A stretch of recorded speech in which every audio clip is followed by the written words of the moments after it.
ทิศชาติเอ่ยแม่สุดที่ฮักนี้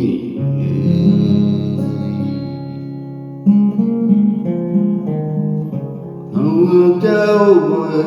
ยเอาบ่ได้ละเลยห่างเจ้าไปไกลได้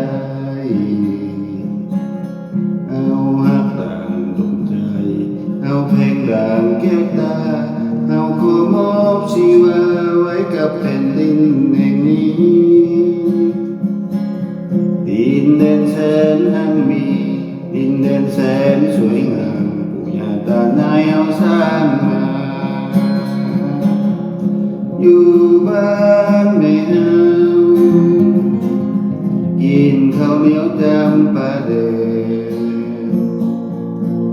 แต่ก็ยังแซ่บแต่ก็ยังนัวดีกว่าเป็นคอยสาดกินข้าวอยู่บ้านแม่เฮาสนุกสนานหัวใจได้มีลาบอกใหม่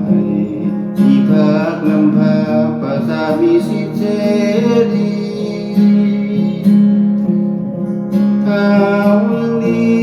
มีน้องมีพี่ลุงป้าเอาอาสุขอุ่นใจนักหนาเฮาพ้องพาช่วยเหลือเกื้อกูลจะอยู่ใสๆอยู่ประเทศใดอยู่ใกล้หรือไกลก็บ่คือบ้านเฮาก็เฮาคนลาวพวกเฮาลูกลาวพวกเฮาเลือดลาวแผ่นดินลาวของพวกเฮา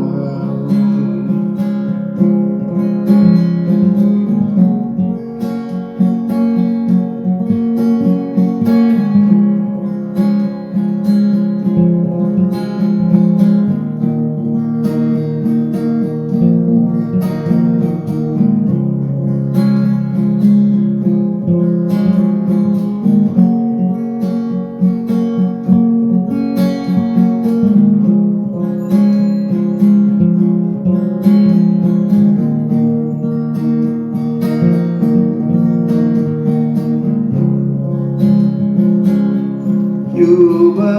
นแม่เฮากินข้าวเหนียวจำปาเดินแต่ก็ยังแซ่บแต่ก็ยังนัวดีกว่าเป็นคอยสาดกินข้าวอยู่บ้านแม่เฮาสนุกสนานหัวใจ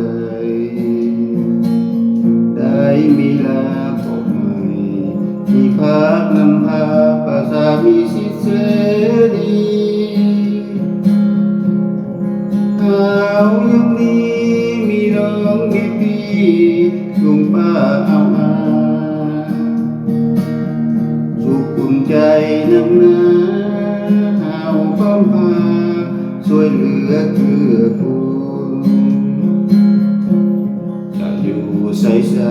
ๆประเทศใดอยู่ใกล้หรือไกลก็บ่คือบ้านเฮาพวกเฮาคนลาวพวกเฮาลูกลาวพวกเฮาเลือดลาวแผ่นดินลาวของพวกเฮาพวกเฮาคนลาวพวกเฮาลูกลาวพวกเฮาเลือดลาว